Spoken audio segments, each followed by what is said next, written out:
Ako ang inyong Lolo Pael at ito ang aking kwento. Swapang Nakabit. Ano na naman ba ito, Sandra? Bakit ba tawag ka ng tawag? Nasa gitna ako ng mahalagang meeting sa opisina ngayon. Nakakaya sa mga ka-meeting ko eh. Ano ngayon? Mas mahalaga pa ba yun sa'yo? Kaysa sa amin ng anak mo, ha? Siyempre, kayo ang mas mahalaga. Pero trabaho ito eh. Hindi naman yata importante yung sasabihin mo. Makakapaghintay naman siguro yan. Hindi mo kailangan tumawag maya't maya sa akin. Ay, mahalaga ang sasabihin ko. Tungkol ito kay Miko. Gusto ko siyang ilipat sa ibang eskwelahan. Ano? Nasa kalagitnaan na ng klase? Bakit gusto mo pang ilipat ng ibang eskwelahan yung bata? Ano bang klaseng pag-iisip yan? Hindi kasi maganda ang turo sa eskwelahan na yon. Kaya gusto kong ilipat ng eskwelahan ng anak natin. At saka, nabubuli siya dun eh. Simula nang pumasok ang anak natin, nakakailang lipat na ng eskwelahan ng bata. Baka naman kasi ikaw lang ang may gustong palipatin ng anak natin eh. Para yun sa kabutihan ng anak natin. Sino pa ba nakakaalam kundi ako na ina? Lagi ka namang wala dito eh. Lagi kang nasa babaeng yon. Yung sinasabi mong babae ay ang legal kong asawa. Huwag mo sana kakalimutan yan. Alam ko naman yon. Hindi mo kailangan lagi ipamukha sa akin na kabit mo lang ako. Simple lang naman ang hinihingi ko sa iyo eh. Ilipat mo ng ibang eskwela ng anak natin. Oo na. Matigil lang tong pagtatalong to. Sige na, pagagawa ko ng paraan kay Norma kung paano may lilipat si Miko sa ibang eskwelahan. O siguro naman titigil ka na. Gumuhit naman ang matamis ng ngiti sa labi ni Sandra. Ang inis na nararamdaman kanina ay tila yelong biglang natunaw. Nagdidiwang na naman ang kanyang kalooban dahil nakuha na naman niya ang gusto. Gusto ba na mainom? May bago akong alak na binili dyan. Sa susunod na lang. Hindi na rin ako magtatagal pa. May kailangan pa kasi akong gawin eh. Trabaho ba yan? O baka naman may iba ka na naman pinagkakaabalahan ha? Oo, may kinalaman to sa trabaho. Kaya huwag ka nang mag-isip ng kung ano-ano. Ay, isa pa yan sa akin naiinis ko eh.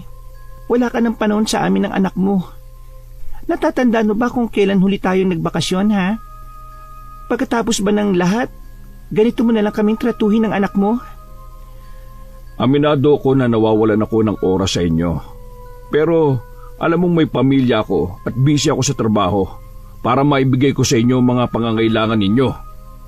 Hindi ko naman kayo pinababayaan pagdating sa pinansyal ha. Nagugutom ba kayo? Di ba hindi naman? Hindi lang naman pera ang kailangan namin ng anak mo eh. Lumalaki na si Miko. May mga pagkakataon na rin na nagtatanong siya kung bakit hindi ka dito umuwi. Kaya mo naman niyang ipaliwanag sa kanya. Hindi mo kailangan gawing komplikado ang lahat eh. Hindi lang ako may obligasyon sa anak natin ha. Huwag mo namang iasa sa akin ang lahat. Ay, nasaan si Miko? Kakausapin ko siya bago ako umalis. Nandun, sa kwarto niya. Tumalikod na si Minandro para puntahan ang anak. Napangiti naman si Sandra. Maya-maya lumabas na si Minandro sa silid ng anak nito. Naabutan niya si Sandra na nakaupo sa sala. Nang makita siya, ay lumapit ito sa kanya.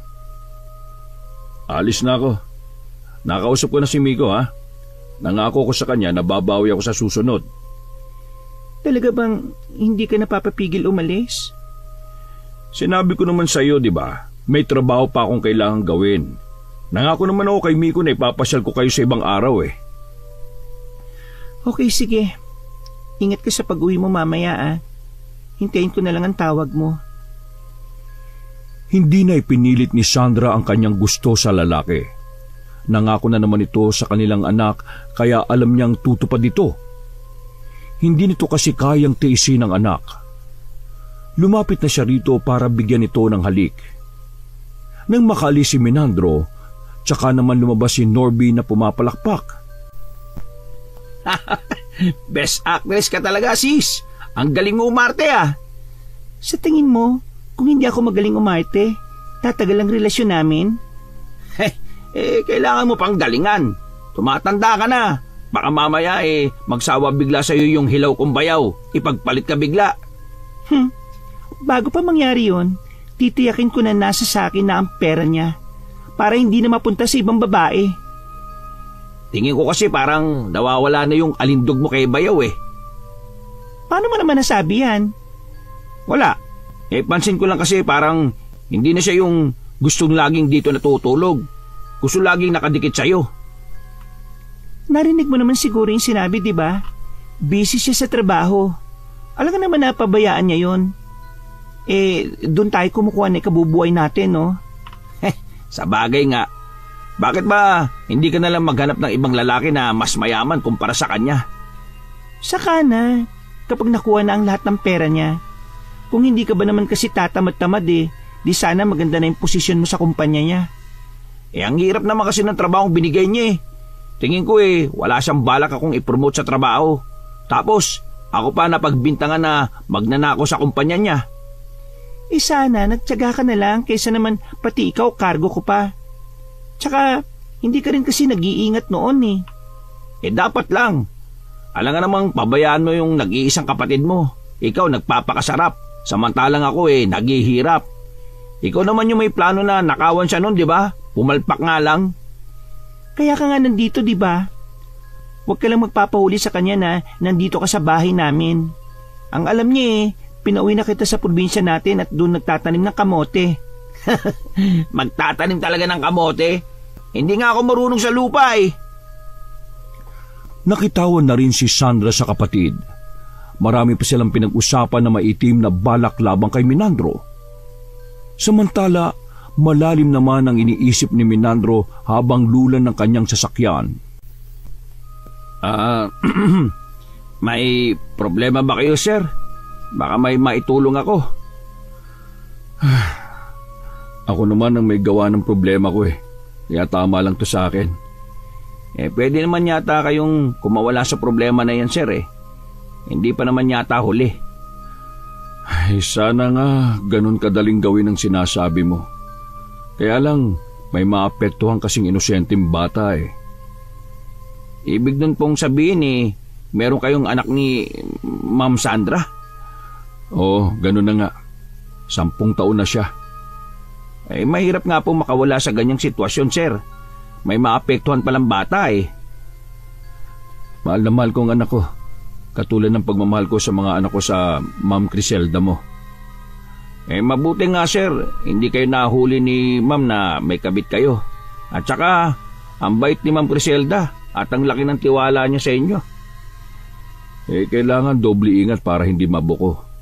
Minsan, may mga pagkakataon na parang gusto kong pagsisiyan ng lahat Pero, kailangan ko na rin panindigan. Hindi po ba kayo nakukonsensya, sir? Sobrang bait po ni Ma'am Criselda Hindi naman nakahuma si Minandro sa sinabi ng kanyang personal driver. Matagal lang nagtatrabaho sa kanya ang lalaki. Ito lang ang nakakaalam ng kanyang lihim. Malaki ang tiwala niya rito.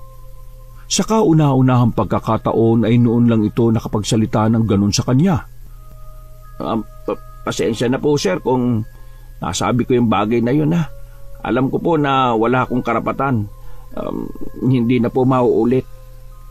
Hindi, okay lang. Totoo naman kasi yung sinabi mo Basta, sir, kung gusto nyong may mahihingahan ng saloobin nyo, nandito lang ako, Tumango lang si Minandro.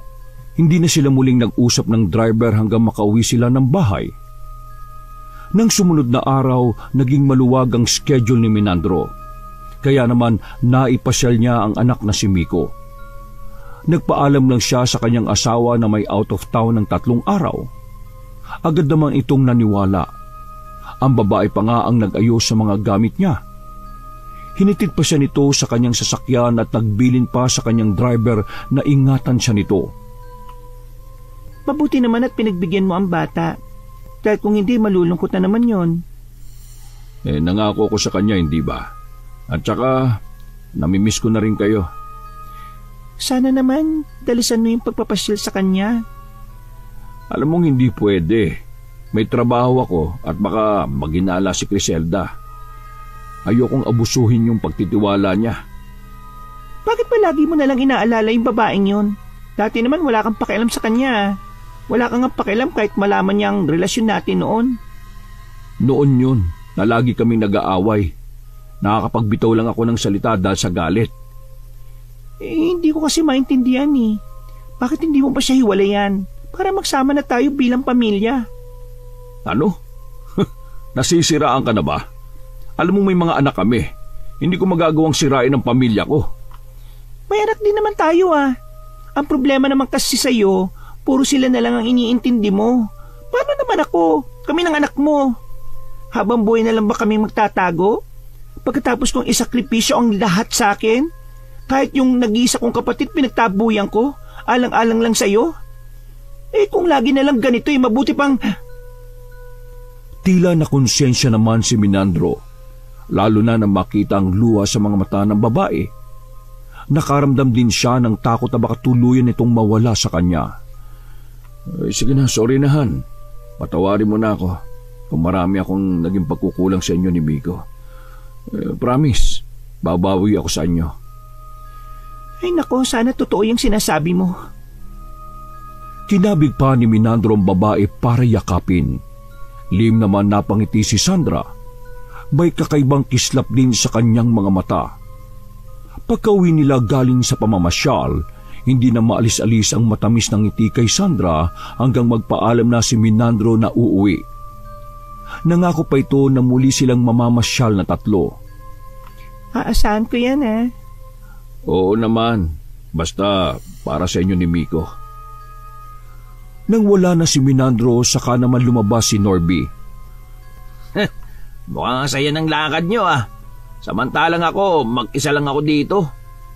Oo naman oh. Kung hindi ka ba naman kasi nahuli noon di sana lagi ka rin namin kasama.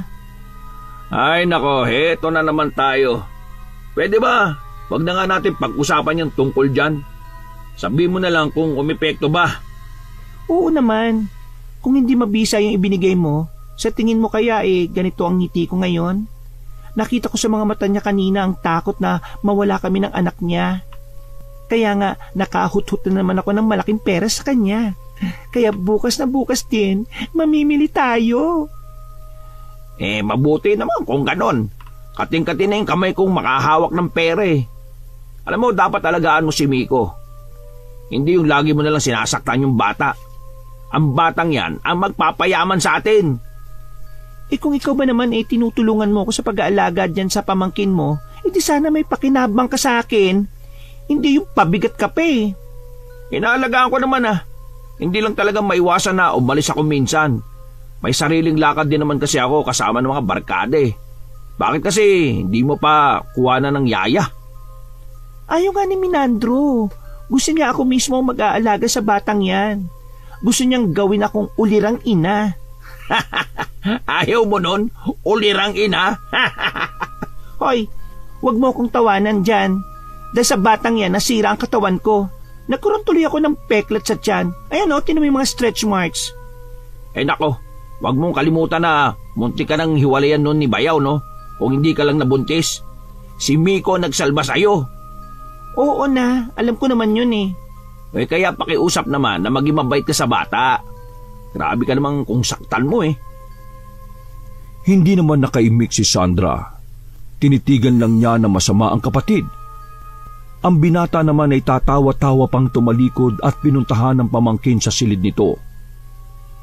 Nang sumunod na mga araw, habang nasa eskwelahan ng anak, kasama ng kapatid na masyal at namili silang magkapatid sa mall na malapit sa kanila. Papasok na sana sila sa isang tindahan nang mamataan ni Sandra ang asawang si Minandro. Kasama ang dalaga nitong anak. Ay nako, panira din naman na araw to. Dito pa talaga naisipang mamili. Ha? Anong sabi mo? Nakikita mo ba yung babaeng nakaputi na yon? Yung nakapusod ng buhok na may kasamang babae? Yan ang asawa ni Minandro. Yan ba yung legal na asawa ni Bayaw? May edad na pala, no? Parang mas matanda pa tingnan kay Bayaw Paano hindi magmumukhang matanda na maliban sa matanda naman na losyang pa? Hindi man lang marunong mag-ayos ng sarili Pero wala kang laban sa kanya. Siya pa rin ang legal na asawa at ikaw ay kabit. Ha? Ano ka ba? Kakabi ba talaga kita? Ba't parang kinakampihan mo pa yung babaeng gurang na yon? Siyempre kakampi mo ko, kapatid kita eh. Sinasabi ko lang naman na siya ang legal na asawa. Naiinis na napabuntong hininga na lang si Sandra. Sinasadya pa niyang dumaan sa harapan ng mag-ina at sagiin ng mga dalang paper bag.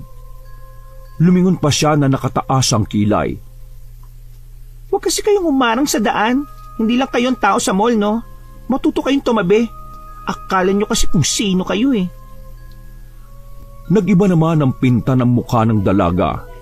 Akmang susugod na ito ng pigilan ng ina at saka inakay palayo. Lumingon pa sa kanya ang asawa ni Menandro at tila kinakabisa ang itsura niya. Nang makalayo ang mag-ina, tsaka naman lumapit si Norby. Uy, ba't mo ginawa yun? Nasisiraan ka naman ng bait. Bang klase ka rin, no? Ano? Sila itong nakaharang sa daan ko eh. Kesyo marami lang bit-bit, kala mo mga kung sino na. Darating din ang panahon na mas marami pa akong bibilin kapag tuluyan na kaming nagsama ni Menandro. Baka pati itong mall bilin ko na rin. Naiinggit ka lang ata kasi mas marami silang pinamili kaysa sa atin eh. Mas diyamak naman kasing mapera sila, no? Bakit naman ako maiinggit? Balang araw kung ano yung tinatamasa niya, mararanasan ko din. Ay nako, mabuti pa tara nang umuwi. Malapit na rin lumabas si Miko sa eskwelahan. Daanan na rin natin. Lingid sa magkapatid, nakasunod ang matalim na titig ni Criselda habang naglalakad silang palayo. Pagdating sa bahay, nagpahinga agad si Sandra. Ipinaubayan na niya ang pag-aasikaso sa anak kay Norby. Ilang araw na rin na laging naglalagi si Menandro sa bahay ni Sandra. Madalas doon ito naghahapunan. Dapat pinag-aralan mo na rin yung kung paano magluto para hindi na tayo umu-order tuwing pupunta ako rito. Bakit pa? Kung pwede naman tayong kumuha ng tagaluto. Mas okay pa rin yung ikaw mismo magluluto. Si Criselda nga, simula na magsama kami, siya talaga yung nagluluto ng pagkain namin. Hindi rin naman siya noon marunong, nag-aral lang. Hindi naman napigilan ni Sandra ang paikutin ng mga mata sa inis. Tila nawalan na rin siya ng ganang ipagpatuloy ang ginagawang pagkain. Pwede ba wag mo nga ako ikukumpara sa asawa mo? Magkaiba naman kami Hindi ko naman kayo pinagkukumpara. Anong tawag mo dyan? Ang sa akin lang naman gusto kong matikman yung luto mo. At saka, ayoko nang laging instant yung kinakain nitong si Miko at puro order sa labas. Alam mong hindi maganda sa kalusugan ng bata. Okay, sige. Pag-aaralan ko na sa susunod ng pagluluto. At saka, nakakapagluto naman ako Puro prito nga lang. Ngumiti lang sa kanya si Menandro at saka na nito pinagpatuloy ang pagkain. Bago umalis ng gabing yon, nakipaglaro muna si Menandro sa anak na si Miko. Pasado 9:00 na nang umalis siya sa bahay ni Sandra na siya rin mismo ang nagbabayad sa upa. Habang lula ng sasakyan, panay ang buntong hininga ni Menandro. Sir, may problema na naman ba kayo? Wala naman. Bakit mo naman naitanong? Panay kasi ang buntong hininga nyo Ewan ko ba. Nagugulan ako minsan May mga pagkakataon kasi na naiisip ko nang hiwalayan na si Sandra. Natatakot din kasi ako na baka matuklasan na ni Criselda ang tungkol sa kanya. At ayokong dumating yung panahon na baka mawala ang respeto ng mga anak ko sa akin. Natatakot din kasi ako sa karma. Mga babae pa naman ang mga anak ko. Baka sila ang balikan ng masama kong ginagawa. Kaya lang, tuwing pinaplano kong iwan si Sandra, para bang may kung anong pumipigil sa akin. Yung bang tipong takot ako na mawala siya. Maisip ko pa lang na mawawala sila sa akin para na akong paulit-ulit na tinatarakan ng kutsilyo sa dibdib. Baka po, mahal nyo na rin si Ma'am Sandra. Mas sigit na pagmamahal nyo dun kay Ma'am Criselda. Natigilan naman si Menandro sa sinabing yon ng driver. Napaisip din siya sa bagay na yon. Ay nako, nagugulan ako ngayon. Hindi ko na alam ang gagawin ko. Hindi ko alam bakit pumasok ako sa ganitong sitwasyon. Ang hirap tuloy lumabas. Kayo lang po sir ang makakalutas ng problema nyo. Alam ko naman yon. Gusto ko lang minsan maglabas ng saloobin ko. Kaya nagpapasalamat talaga ako sa'yo. Kahit 3 taon ka pa lang na nagtatrabaho sa akin, subukan na ang katapatan mo. Oo naman sir. Kahit papaano naiintindihan ko po kayo dahil siyempre lalaki din ako. Alam mo bang ikaw ang pinagkakatiwalaan ko ng ganito? At ikaw lang din ang nakakaalam ng lihim ko? Ngumiti lang si Dante sa amo. Si Menandro naman ay tumanaw sa labas ng sasakyan. Hindi na niya napansin ang makahulugang titig na ibinibigay sa kanya ng driver. Nang sumunod na araw, muling dinalaw ni Menandro si Sandra.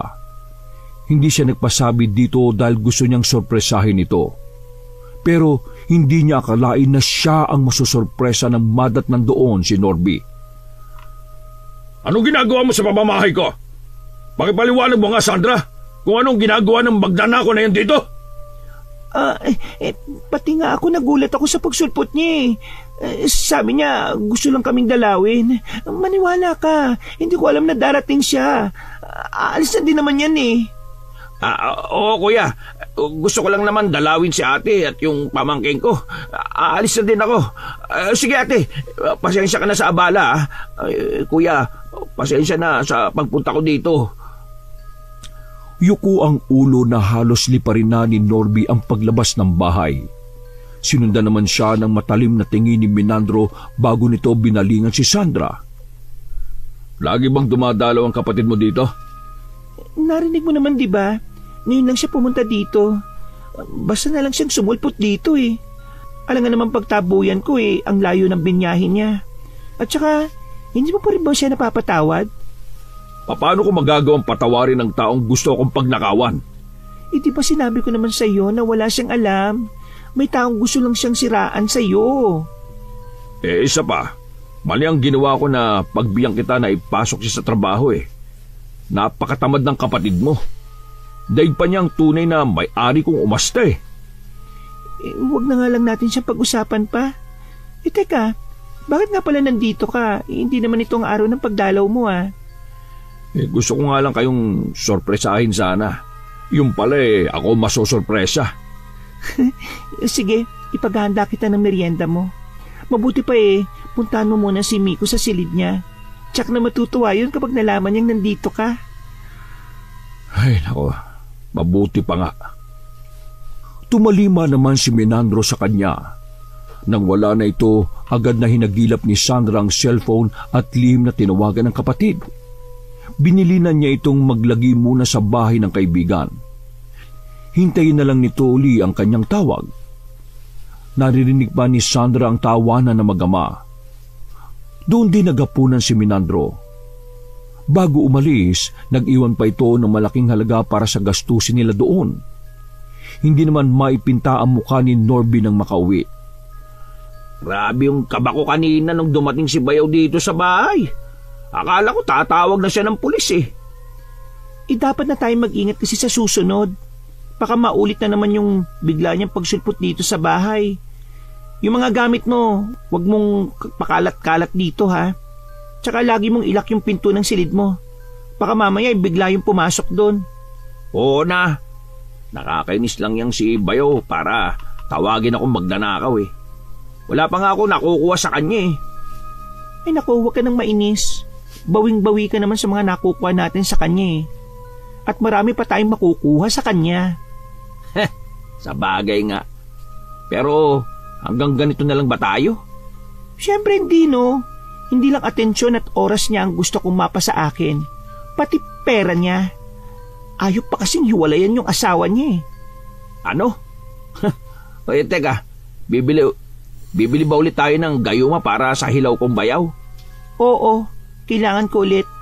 Tingin ko kasi parang hindi na siya ganun kabisa Okay, sige. Tatanungin ko yung matandang binibilan ko. Baka meron siyang mas matapang na gayumang binebenta. Baka naman fake yung kinukuhanan mo Alam mo, minsanan lang gamitin ng gayuma. Pero ito, nakailang halo na ako sa inumin niya. Tuwi-tuwi na parang nawawala agad yung bisa malay ko. Inuutusan mo lang naman ako maghanap Para tuloy sumakit bigla ang ulo ni Sandra. Pakiramdam niya ng mga sandaling yon, maubusan na siya ng panahon para makuha ang gusto. Sa silid niya, habang nasa harapan ng malaking salamin, pinagmasdan niyang maigi ang itsura. Ano ba yan? Bakit may kulubot na kagad ang mukha ko? Ang dami ko nang ginagamit eh. Wala naman palang kwenta yung mga yun. Tinitigan din niya ang mga kamay at braso. Tila ba gumagaspang ang balat niya. Puro ata peke yung nabibili ko sa online eh. Kinuha niya ang wallet sa drawer sa harapan. Nagulat pa siya nang makitang wala na yung laman. Tiningnan din niya ang pinaglalagyan ng mga perang ibinibigay ni Menandro sa kanya. Iilang libo na lang ang naroon. Bigla niyang naalala na parating na ang bill ng kuryente at tubig. Sa 1 linggo na rin ang bayaran sa bahay na kanilang inuupahan. Agad niyang tinawag si Norby. Paano na yan? Saan tayo kukuha ng pambayad? Bakit kasi ginastos mo yung pambayad na ibinibigay ni Bayaw eh? Hindi bale, tatawagan ko na lang si Menandro. Sasabihin ko na nagastos ko yung pera kay Miko dahil nagkasakit ito. Tinawagan agad ni Sandra ang lalaki pero sabi nito hindi agad makakapunta dahil sa abala sa trabaho. Puwisit! Kung kailan kailangan siya hindi makakapunta? Oo, relax ka lang. Ba't kasi hindi ka nagtatabi? O di kaya, bakit hindi mo pa ipilit na ibili ka na lang ng bahay para hindi na kayo umuupang mag-ina? Ay nako, ilang beses ko na yung sinabi sa kanya. Naiinis na nga ako sa kanya eh. Ilang beses ko na ngang pinagsangkalan si Miko. Pero hindi pa rin matinag-tinag. Masyado ka kasing bulagsak sa pera eh. Dapat siguro matutunan mo rin kung paano mag-ipon eh. Baka mamaya biglang mauntog yung si Bayaw at iwanan ka na lang. Ay nako, wag mo nga akong pangaralan ha. Akala mo kung sino kang matino eh. Teka, nasaan na ba si Miko? Ayun, naglalaro sa labas. Isa pa yung pagtrato mo sa anak mo. Huwag mo nga laging sinasaktan ha. Baka mamaya makita ni Bayaw yung mga pasa ng bata eh. Ay nako, nakakabwisit naman kasi yung kakulitan eh. Ayaw makinig. Ang tigas ng ulo. Bata yun eh. Natural na sa bata makulit. Magbabago pa naman yun habang lumalaki. Napakaiksi kasi ng pasensya mo eh. Ngunit hindi pa rin nakinig si Sandra sa kapatid. Sa konting pagkakamali na anak, lagi niya itong pinagbubuhatan ng kamay. Nagkataon na wala noon ng kapatid kaya halos mapatay na niya sa bugbog ang anak.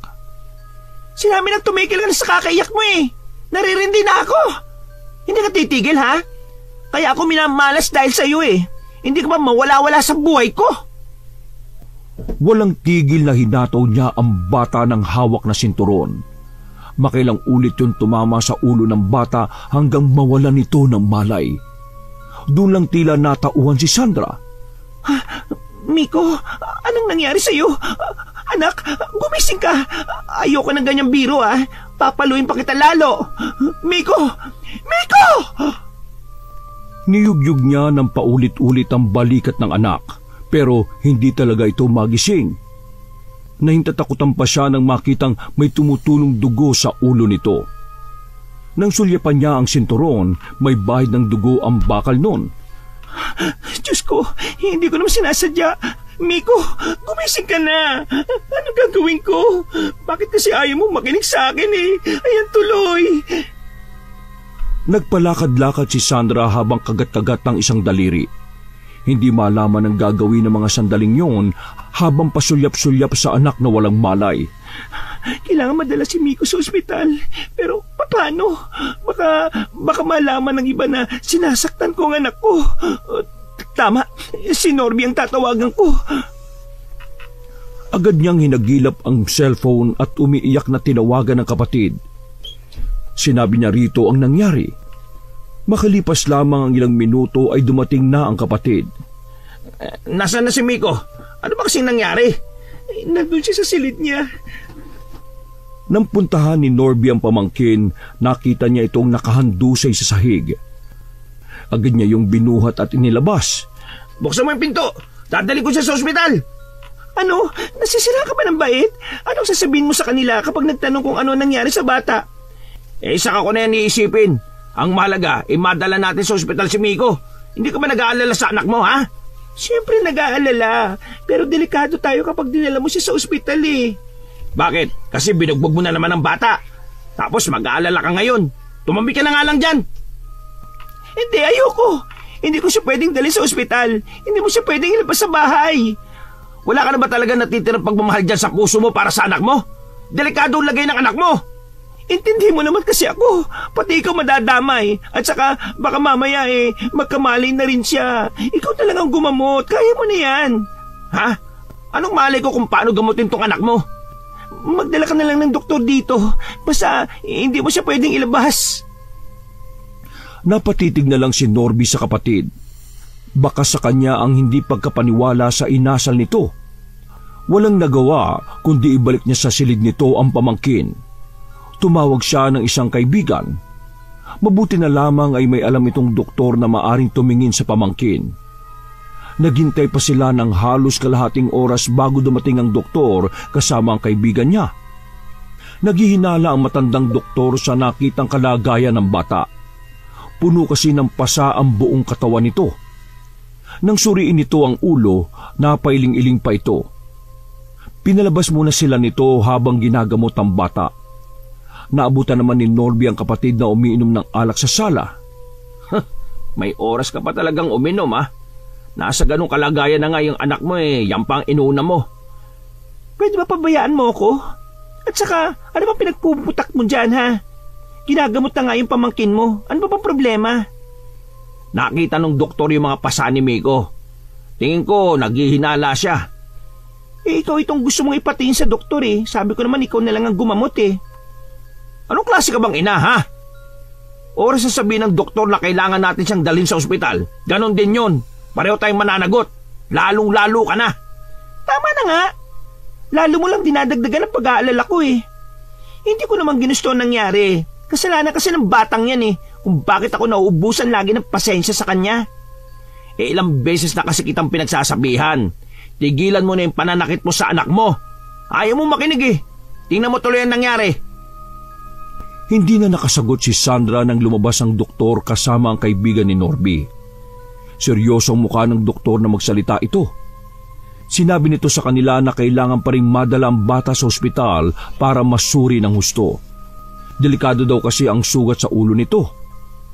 Nagbigay rin ito ng reseta sa kanila. Bilhin daw kagad nila yon. Puro tango lang ang ginawa ni Sandra. Ang kapatid ang nagatid sa doktor at kaibigan sa labas ng gate nila. Pagbalik nito, agad itong humingi ng pambili ng gamot. Padabog namang nag-abot ng pera si Sandra dito. Pagbalik ni Norby, hindi pa rin nagigising ang pamangkin. Kailangan na siguro natin dalhin ng bata sa ospital. Para ano pa? Natingnan na nga ng doktor, di ba? Sobrang OA mo na. Hindi mo ba narinig yung sinabi ng doktor? Kailangan pa rin natin dalhin sa ospital si Miko. Sinabi ko na nga hindi pwede, di ba? Kaya dito lang si Miko sa bahay magpapagaling. Tapos! Wala nang nagawa si Norby ng talikuran siya nito. Binalikan na lang niya ang pamangkin at hinintay na magising. Makalipas naman ng isang oras, gumising na rin ang bata. Pinakain niya muna ito bago pinainom ng gamot. Sabihin mo lang kung may masakit sa'yo, ha? Dito lang ako, babantayan kita. Tumango naman ang bata. Sinabi pa nito na natatakot ito sa kanyang ina. Nagwika pa ito na huwag niyang iiwan. Ay, huwag ka na mag-alala. Hindi ko palalapitin sa iyo yung mama mo. Babantayan kita. Kahit bakas pa rin ang takot sa anyo ng bata, ngumiti na rin ito sa kanya. Maya-maya lumabas na muna siya ng silid nito. Naabutan niya ang kapatid na alak na naman ang hawak. Ano ba? Hindi ka ba talaga titigil? Ano naman ba problema mo sa akin, ha? Ano? Ising na ba yung pasyente mo? Oo. Napakain ko na rin siya at napainom ng gamot. Huwag ka na munang lumapit sa anak mo. Sobrang trauma inaabot niya sa'yo. Sus! Drama lang niya yon. Naniwala ka naman kagad. Kahit sinong bata matutrauma sa ginagawa mo eh. Kaya please lang habang nagpapagaling pa si Miko, huwag ka munang lumapit. Di sige. Ayoko rin naman talagang alagaan yung batang yan eh. O ano, Tumawag na ba sa'yo si Bayaw? Hindi pa nga eh. Tinatat ko na nga ng text at message sa messenger niya eh. Sana sumabog na yung cellphone niya. Baka napupuno na si Bayaw sa'yo, kaya ayaw nang pumunta rito. Hay nako, simula lang naman ang mahuli ka niya dito eh. Saka lang naman siya tinabagan sa pagpunta dito. Walang ibang may kasalanan kundi ikaw eh. Ha? Bakit ako? Wala na nga akong ginawa kundi supportahan ka sa mga ginagawa mo eh. Tapos, ako pa rin ang sisisihin mo? Alam nga namang sisihin ko ang sarili ko. Baka nakakalimutan mo ha. Kung hindi dahil sa akin, baka hanggang ngayon ay nag-uulam pa rin tayo ng sardinas at tuyo. Kung ganyan ka rin naman ng ganyan mabuti pang araw-araw na lang akong mag-ulam ng sardinas kaysa naman sa palagi mong sinusumbatan. Naibato na lang ni Sandra ang basong hawak na may laman na alak nang talikuran siya ng kapatid. Hindi naman niya sinasadyang mapagsalitaan ng gano'n ng kapatid. Mainit lang ang ulo niya dahil wala na siyang pera. Sinubukan na rin niyang mangutang sa mga kakilala pero lahat sila iisa ang sagot. Hindi na daw siya magagawa pang pautangin ng mga ito dahil sa ugali. Matuling lumipas ang 1 linggo. Dumating bigla si Minandro sa bahay ni Sandra. Nakangiti ito at may mga dalang pasalubong. Pilit namang kinakalma ni Sandra ang sarili para hindi magwala. Mabuti naman naisipan mong dumalaw sa amin. Pasensya ka na, Han. Marami talagang trabaho Alam mo naman yan. Muntik na nga kaming palayasin dito sa bahay Buti napakiusapan ko yung landlady. Di ba malaki naman yung iniwan kong pera sa'yo? Huwag mo sabihin naubos mo kaagad yon. Nagkasakit nga si Miko. Naubos sa pagpapacheck up niya yung perang itinatabi ko. Ha? Nasaan ba si Miko? Okay na ba siya? Ayun, nasa silid lang niya. Matamlay pa rin Inilapag lang ni Minandro ang mga dalang pasalubong at pinuntahan na ang anak sa silid nito. Nilapitan naman ni Sandra ang mga dalang pasalubong nito. Sinilip ang mga laman ng mga paper bag. Dagling nawala ang kanyang inis at napalitan niyo ng ngiti. Parang mapupunit na nga ang bibig niya sa laki ng pagkakangiti habang inilalabas ang mga laman ng paper bag. Maya-maya lumabas na rin si Minandro sa silid ng anak. O ano, nakausap na kayo ni Miko? Oo. Ano bang nangyari sa bata? Bakit ang laki ng ibinagsak ng katawan niya? Lagi niyang dinadaing ang sakit daw ng ulo niya. Katulad ngayon, gusto daw muna niyang matulog dahil masakit ang ulo. Ang mabuti pa dali na natin siya sa ospital. Ay, wag na. Kagagaling lang namin doon kahapon Nalistahan na siya ng gamot at mga vitamins para bumalik na sa dati yung katawan niya. At saka, kaya lagi masakit ang ulo niya, paano? Hindi rin masabihan Sige pa din cellphone kahit nilalagnat. Dapat kasi tinatago mo muna yung mga gadget niya. Ay nako, ginawa ko na yan. Sobrang puwit ko na nga kakabantay sa batang yan Wala na kasing ginawa kundi ang sumuka. Ha? Bakit sumusuka? Ha? Kasi sabi niya mapait daw yung pagkain. Mataas nga kasi yung lagnat ng mga nakaraang araw. Pero ngayon, okay na. Nakakain na siya. Hindi pa nga lang talaga bumabalik sa dati yung katawan ni Miko. Ay nako, nakakaawa naman yung bata Nakakaawa talaga kapag may sakit ang bata, no? Pero kasama talaga yan sa paglaki. Huwag ka na mag-alala. Okay na naman si Miko Di bale, babawi ako sa inyo ngayon. Talaga? Dapat lang siguro, no? Ang laki na ng utang mo sa amin. Sinabi ni Minandro na nagpapahanap na ito ng bahay na bibilhin. Maglalagay din umano ito ng malaking halaga sa bangko para sa anak nilang si Miko. Naisip ko lang na kailangan maaga pa lang mapagandaan ko na ang kinabukasan ni Miko. Hindi na rin kasi ako bata Malapit na rin ako magretiro sa trabaho. Bata ka pa naman Bakit magre-retiro ka na kaagad? Hindi pa naman ngayon, pero mabilis lang ang panahon. Gusto ko lang paghandaan ang lahat. Akala ko talaga wala kaming halaga sa iyo Pakiramdam ko nga, itong mga huling araw, pinapabayaan mo na kami. Uy, huwag kang mag-isip ng ganyan Sadyang abala lang ako sa trabaho. At saka, ikakasal na rin kasi yung panganay ko kaya abala rin ako sa pamilya. talaga? Di ba bata pa yon? 25 na, hindi na ganun kabata. Napatango-tango na lang si Sandra. Hindi naman siya interesado sa pamilya nito kaya hindi na ulit siya nagtanong. Gusto sana kitang ipagluto ngayon kaso wala nang stock ng pagkain sa ref eh. Mag-grocery sana ako. Okay. Ito ang pera. Pasasama na kita kay Dante. Habang iniintay si Sandra na bumalik, muling pumasok si Minandro sa silid ng anak. Samantala, habang lula ng sasakyang papuntang pinakamalapit na grocery store, kinausap muna ni Sandra ang driver. Talaga bang abala sa trabaho ang boss mo? Oo, ma'am. Minsan ginagabi na nga siya sa uwi eh. Lumalabas pa sila nung asawa niya? Minsan lang silang mag-anak. Kapal naman. Wala namang masama doon. Pamilya niya yun eh. May ibig ka bang ipakahulugan sa sinabi mo? Ay, wala naman, ma'am. Matuto kang rumispeto ha. Driver ka lang naman eh.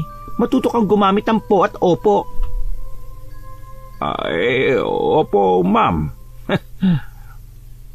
Nang tumigil ang sasakyan, matalim munang tinitigan ni Sandra ang lalaki bago bumaba ng sasakyan. Kabit na nga lang, akala mo kung sino pa.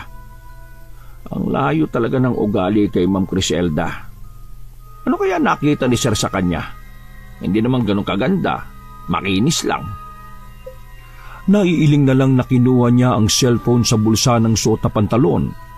Sunod-sunod ang ginawa niyang pagtipa para mag-report ang mga kaganapan ng araw na yon. Mahigit 1 oras din naghintay si Dante sa parking. Nang makita ang babae ay agad na niyang pinaandar ang sasakyan. Bastos ka! Hindi mo lang ako tinulungan sa mga bitbit ko? Pasensya na. Akala ko kasi kaya nyo na. 3 paper bag lang naman kasi yan eh. Sa susunod kahit isa lang ang dala ko, salubungin mo ako at kunin mo ang dala ko. Opo ma'am. Pasensya na ulit. Sa susunod, hindi ko natatanggapin yung pasensya mo Patatanggal na kita kay Minandro. Tingnan mo lang kung saan ka pupulutin. Hindi na lang sumagot si Dante sa kabila ng wala pa ring tigil na bibig ng babae.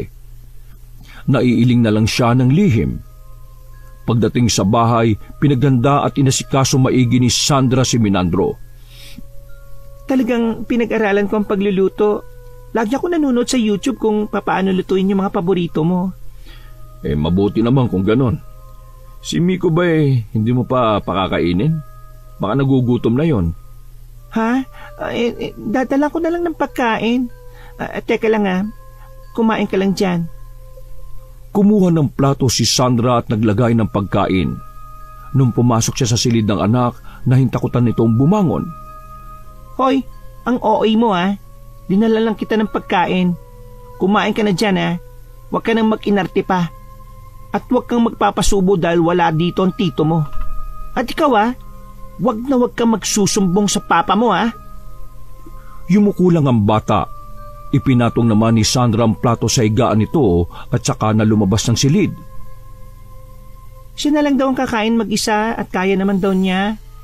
Sabi ko ubusin ng pagkain para mamaya maibibigay ako sa kanya. Papasyal ko sana si Miko pero tingin ko hindi pa niya kaya pwede naman sa ibang araw na lang. Saan ka nga pala bibili ng bahay? Kapag sigurado na yung nakita ng kaibigan ko pupuntahan natin. Sana naman mas malaki pa dito sa tinitirhan natin. Oo naman. Tsak na magugustuhan niyo yun ni Miko. Walang pagsidla ng saya ni Sandra ng mga oras na yon.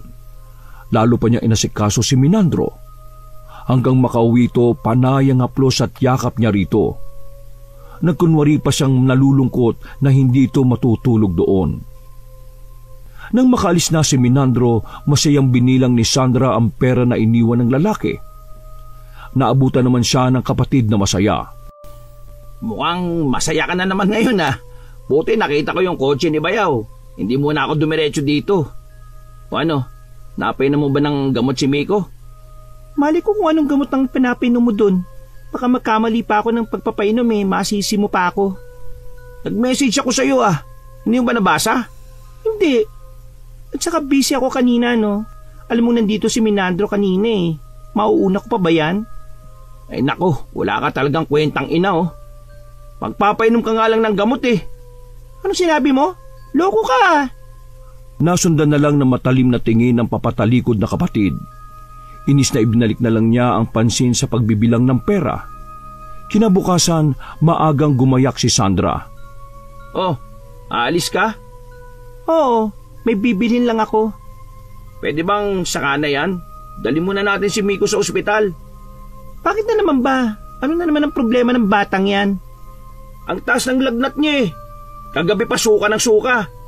Eh di ba may gamot naman siya dyan? Painumin mo na lang. Simpleng lagnat lang naman yan eh. Nako, iba pakiramdam ko.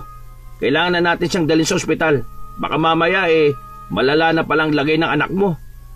Ang kulit mo rin no? Sinabi na may pupuntahan pa ako eh. O itong pera, ikaw na magdala. Napatingin na lang si Norby sa perang inihagis ng kapatid sa sahig. Galit na tinapunan niya ng tingin ng kapatid. Talaga bang ganyan kakawalang puso pagdating sa anak mo? Kahit katiting ba, hindi mo minahal ang anak mo? Ay naku, tigilan mo nga ako sa drama mo ha. Ayan na nga yung pera oh. Ano pa bang gusto mo? Samahan pa kita? Hindi naman malala ang lagay ng batang yan eh. Nag-iinarte lang naman yan. At ikaw naman, kinukonsinti mo. Pareho kayong OA na magtito eh. Napaka makasarili mo. Swapang ka. Sarili mo lang lagi ang iniisip mo eh. Alam mo kapag may nangyaring masama kay Miko, hindi kita mapapatawad. Pinulot na ni Norby ang pera sa sahig at saka mabilis na binalikan ng pamangkin sa silid nito. Si Sandra naman nagkibit balikat lang at lumabas na ng bahay. Samantala, binalot na ni Norby ng kumot ang pamangkin. Wala kasing tigil ang panginginig nito. Pagkalabas ng bahay, hindi na niya naabutan ng kapatid. Naglalakad na siya papuntang sakayan ng tricycle nang may matanaw na taxi na marahil ay naghatid din ng pasahero sa loob ng subdibisyon. Agad niya yung pinara at tuminto naman sa tapat nila. Pinagbuksan pa sila nito ng pintuan.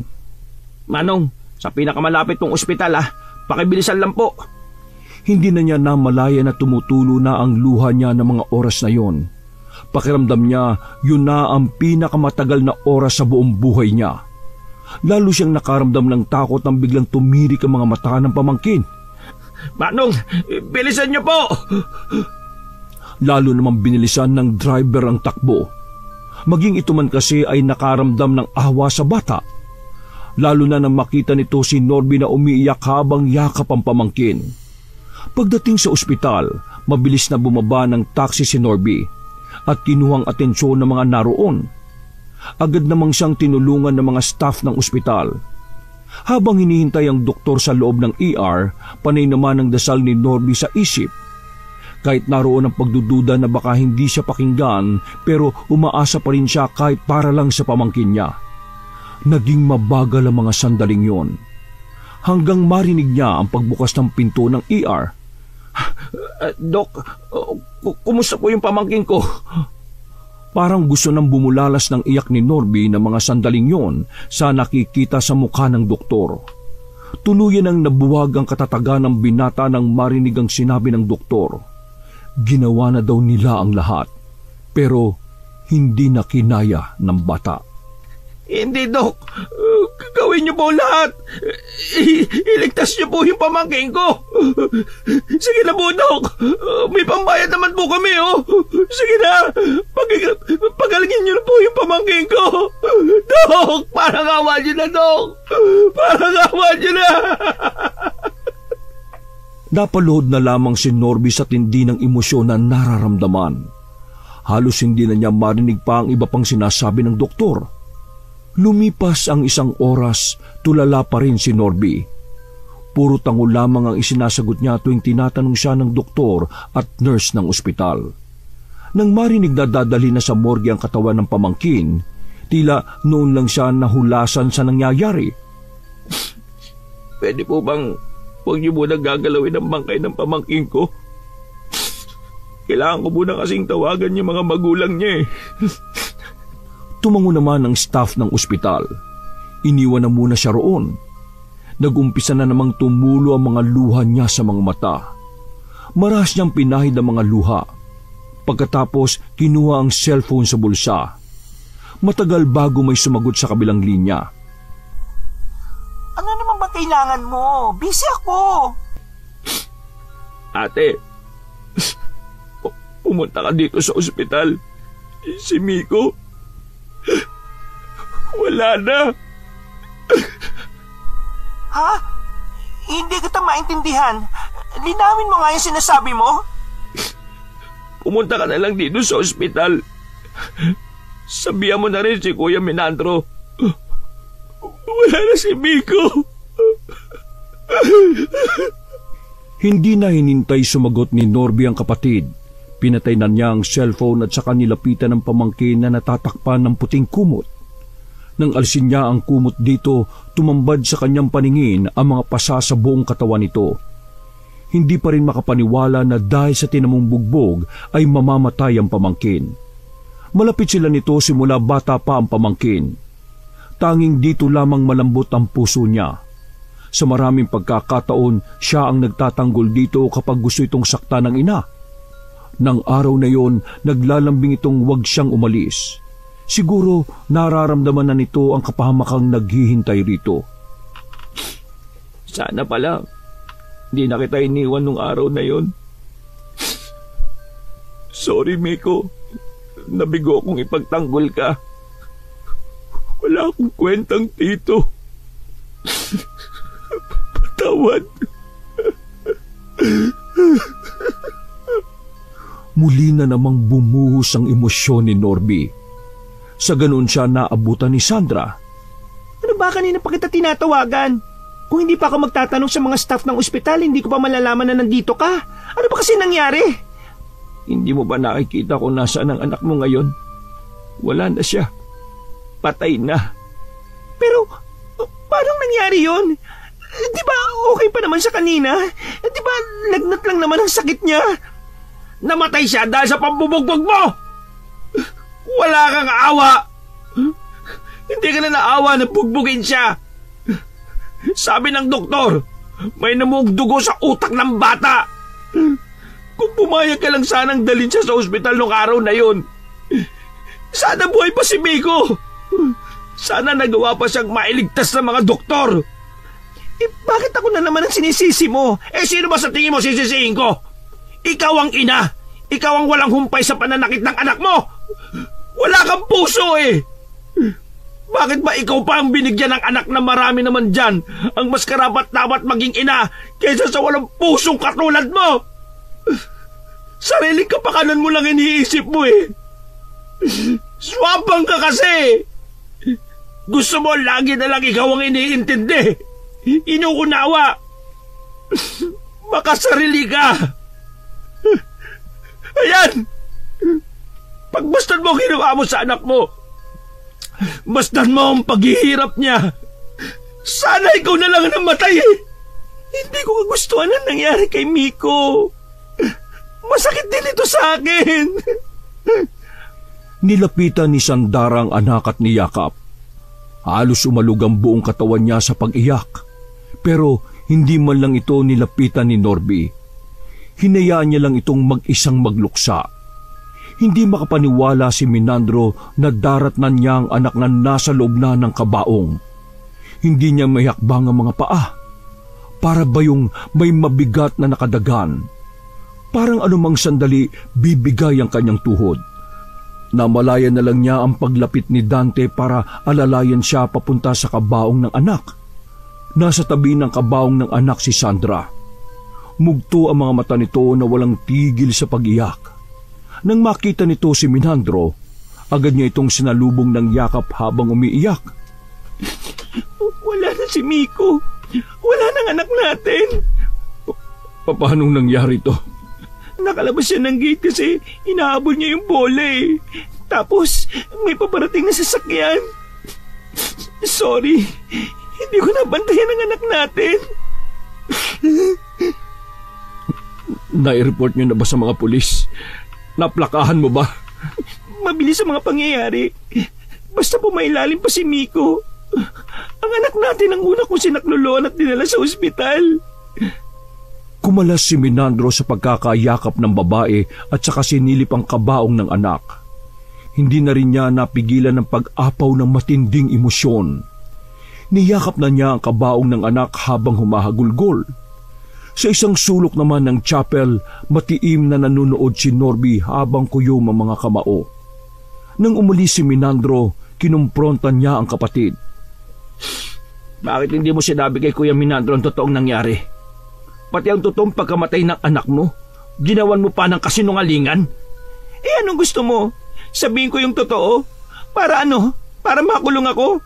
Mag-isip ka nga. Kasalanan mo kung bakit ka makukulong. Pinatay mo ang sarili mong anak eh. Dapat lang na makulong ka. Tumigil ka na nga. Kapatid mo pa rin ako. Kaya dapat lang itikom mo yung bibig mo.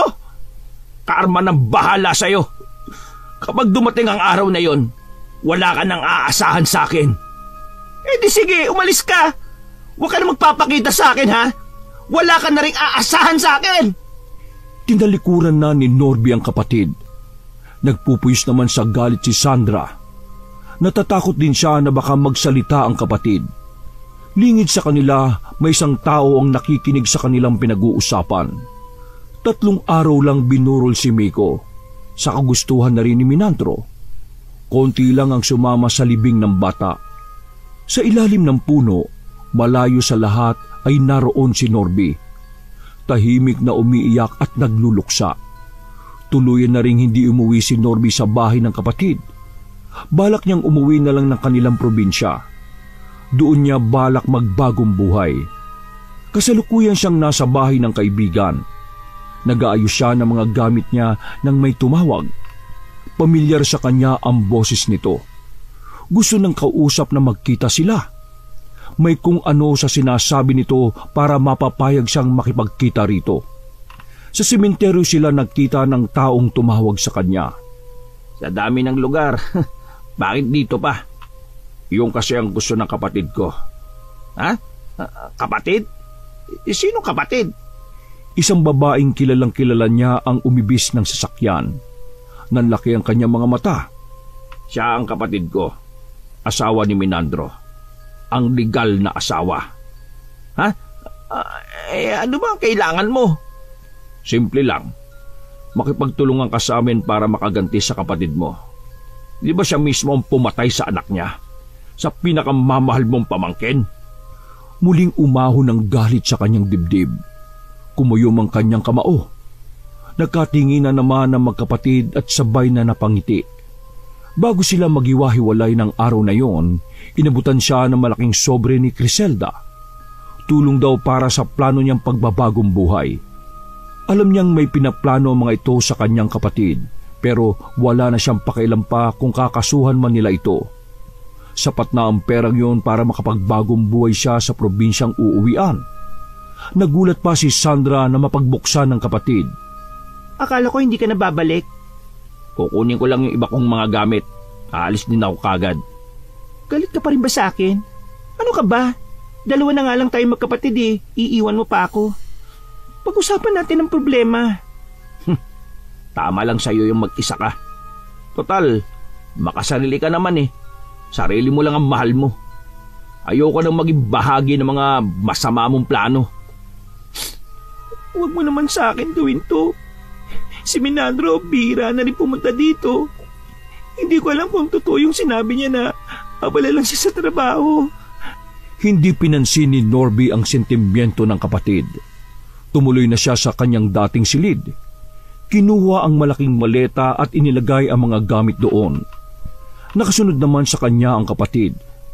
Talaga bang ayaw mo na dito? Saan ka pupunta? Wala ka naman trabaho, di ba? Problema ko na yon. Alam mo, nagsisisi ako kung bakit ako naging sunod-sunuran sa'yo eh. Kung bakit ako nakisali sa masamang plano mo. Kung kaya ko sanang ibalik ang lahat eh. Sana hindi namatay si Miko. Inilayo ko na lang sana siya sa'yo. Ginamit mo lang naman siya para sa pansarili mong interes eh. Dahil sa pagiging ganid mo at swapang. Isang inosenteng bata ang nagbayad. Wala na tayong magagawa pa. Nangyari na eh. Bakit hindi na lang natin kalimutan ng mga nangyari? Lilipas Lilipat na ako sa ibang bahay. Doon sa binili ni Minandro, sumama ka na sa akin. Kakausapin ko siya para payagan kang tumira doon.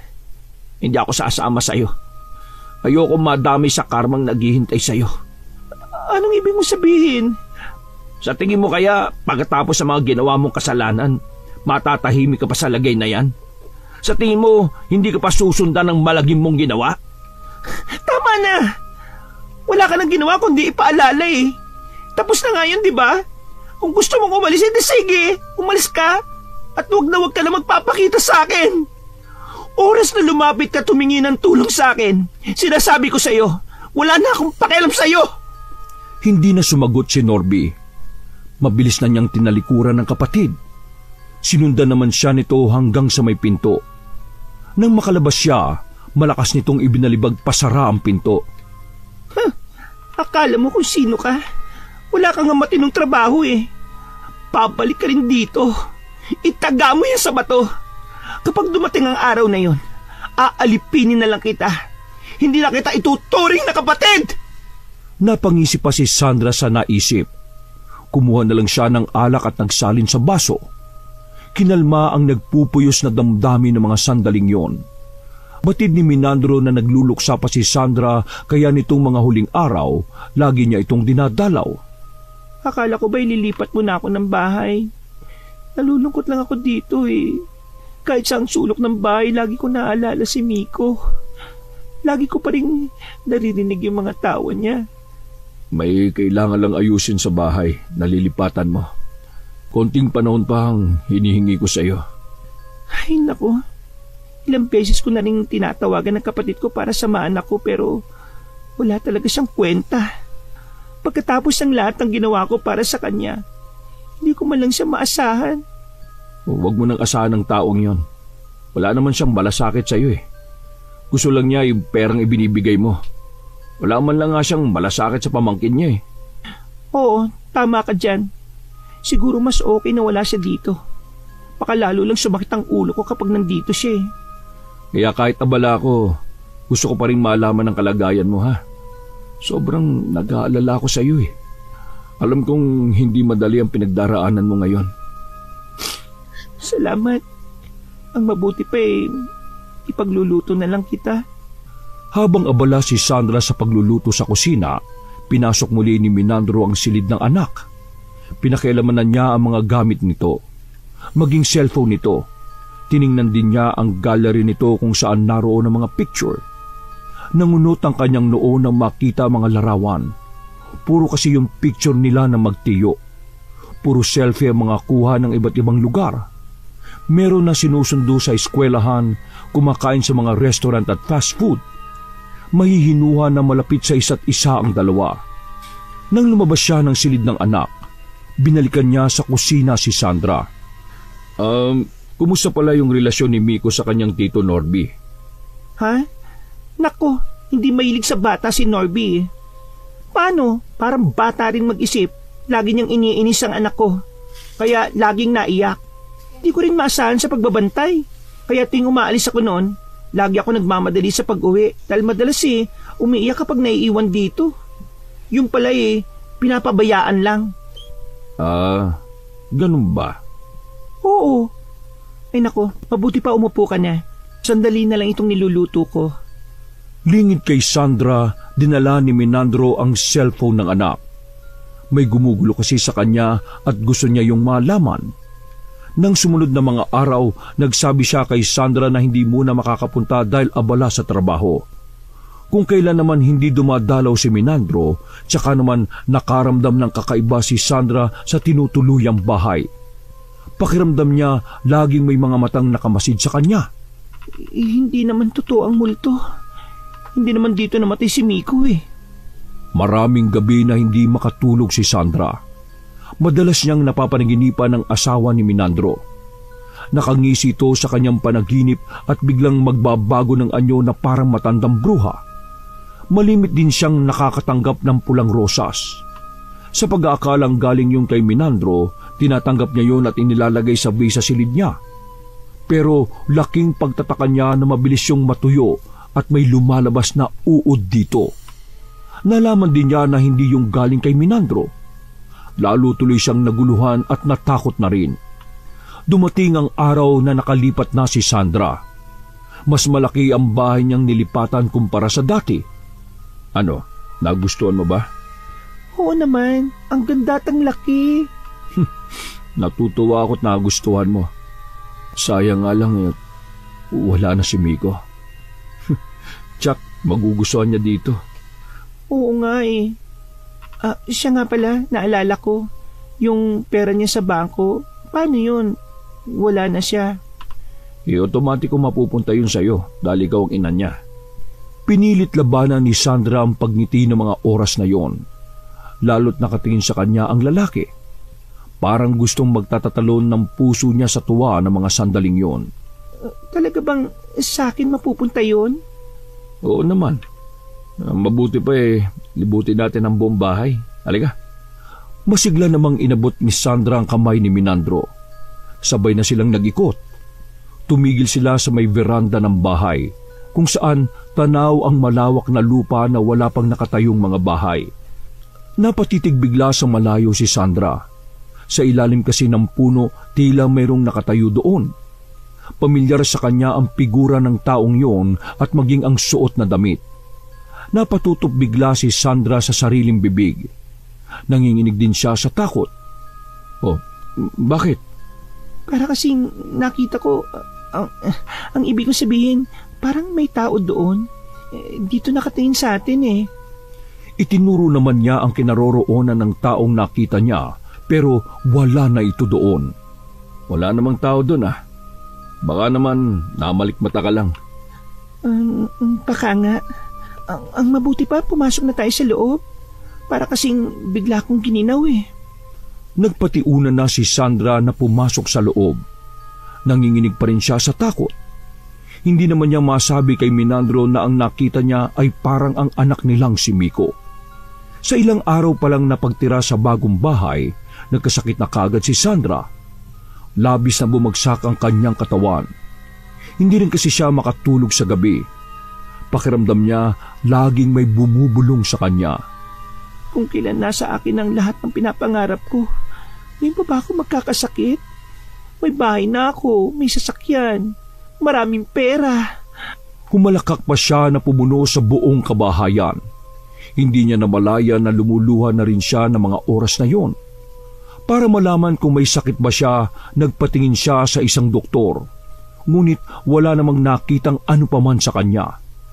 Nagpatingin pa siya sa ibang doktor, pero iisa lang ang kanilang mga nagiging sagot. Gayunpaman, patuloy sa pagbagsak ang kanyang katawan. Tuwing tumitingin siya sa salamin, ang nakikita niya ay isang matandang kulubutang muka. Hindi ako yan. Maganda't bata ako. Kaya nga ako nagustuhan ni Minandro eh.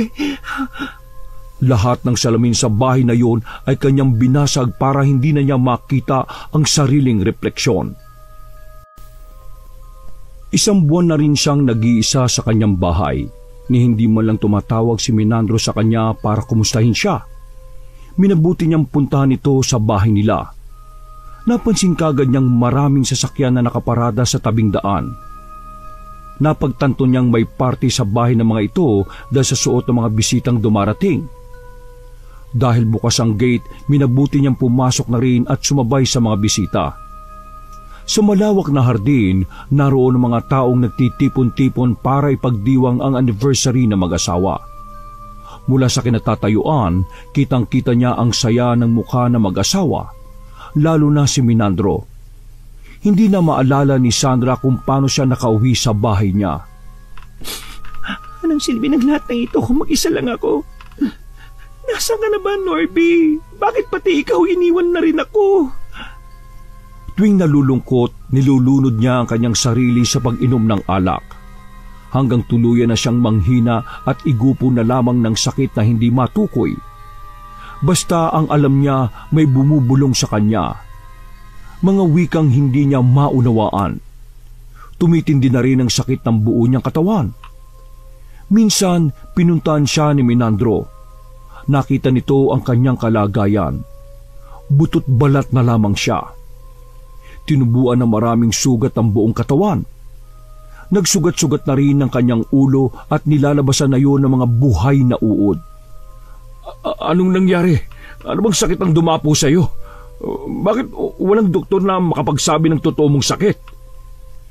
Naririnig ni Sandra ang lahat ng sinasabi ni Minandro. Hirap na siyang makapagsalita pero malinaw pa rin ang kanyang pandinig at maging mga mata. Kinuhanan din siya nito ng mag-aalaga. Narinig niyang nagwika ang nag-aalaga sa kanya na baka siya ay kinukulam. Pwede ba humanap ka ng magagamot na pwede makatulong sa kanya? Handa ako magbayad ng kahit na magkano. Basta mapagaling lang nila si Sandra. Sumunod naman ang may edad ng babae sa utos ng amo. Napangiti kahit papaano si Sandra. Batin niyang kahit ang didiri na ito, nagmamalasakit pa rin ito sa kanya. Maraming albularyo ang tumingin kay Sandra. Lahat sila nangabigo na pagalingin siya. Kinumpirma nga rin ng lahat ng manggagamot na kinukulam siya. Sinabi rin ng mga ito na masyadong malakas ang nasa likod nun. Hindi nila magawang talunin ang kapangyarihang itim na gumawa nun sa kanya kaya hindi maibalik ang sumpa nito. Gusto ko bang sabihin o gustong ipagbilin? Tanging iling lamang ang itinugon ni Sandra dito. Pinilit niyang magsalita pero tila pati yun tuluyan na ring nawala sa kanya. Kahit hindi sabihin ni Sandra, batid ni Minandro na nais rin itong makausap ang kapatid.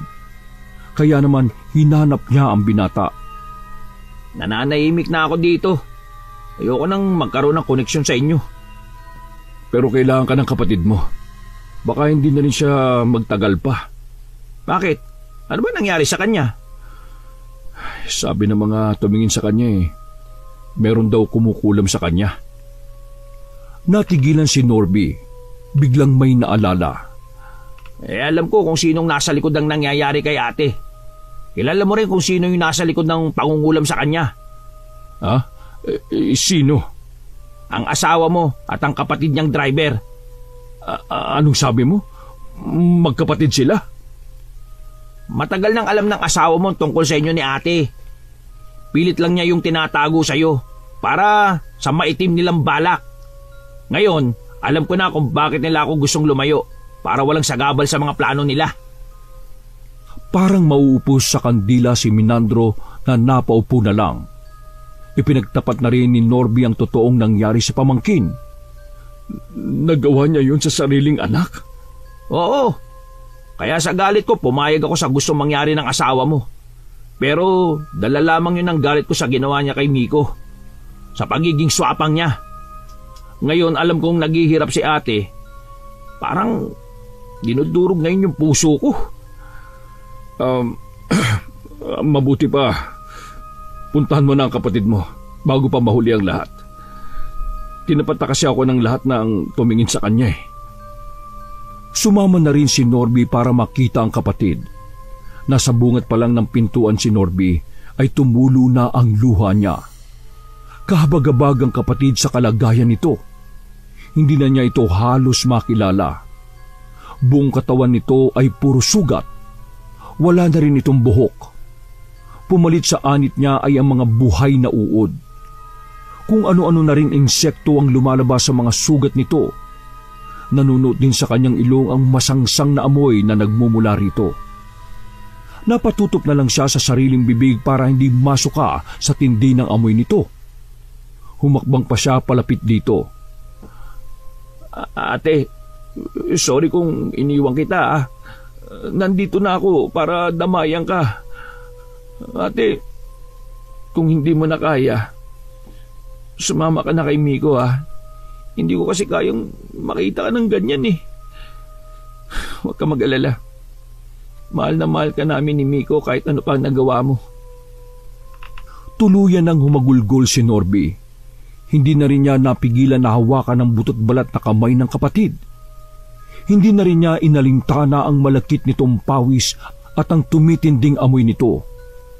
Umungo lamang ito habang blanko ang tingin sa kanya. Ilang sandali pa, biglang humugot ito ng malalim na hininga bago dilat ang mga matang nawalan ng buhay. May lumabas pang mga alupian sa tenga nito. Nang araw din na yon, nakikiusap si Minandro sa asawa na tigilan na ang ginagawang pagpapahirap nito kay Sandra. Pero nababalot na ng matinding galit ang puso nito dahil sa pagtataksil na ginawa niya. Inamin din ito na magkapatid sila sa ina ni Dante. Ang driver niya ang naghanap ng taong kukulam kay Sandra. Noon lang niya nakita ang tinatagong ugali ng asawa.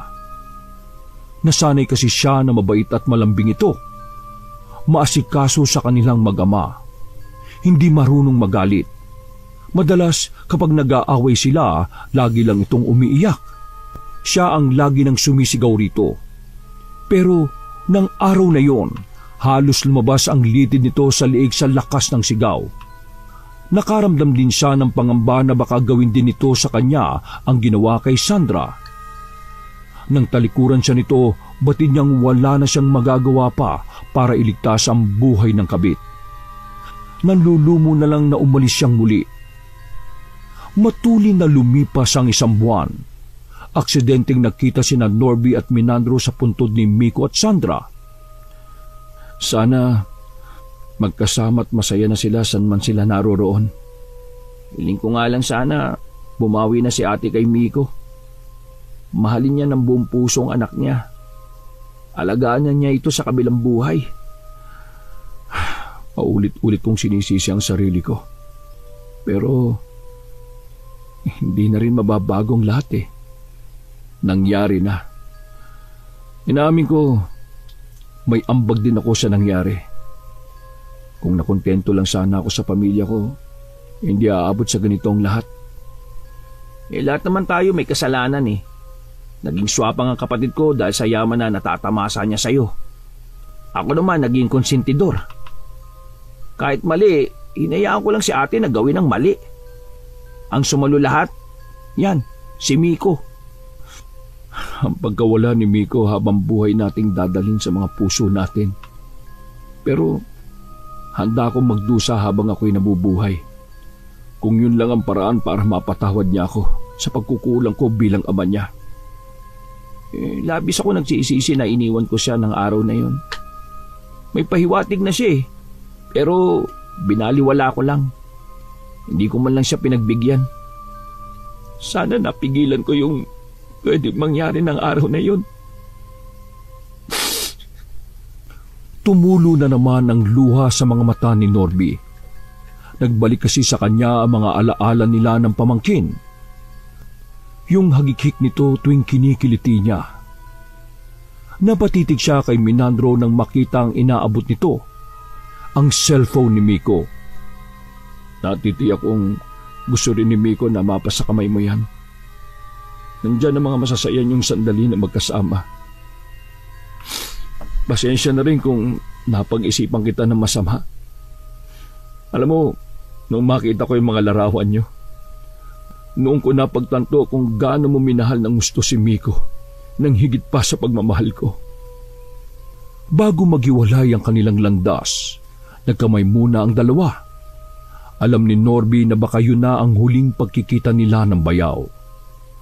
Nagpaalam na rin siya sa kapatid at pamangkin bago naglakad ito palayo. Wakas! Ako ang inyong Lolo Pael at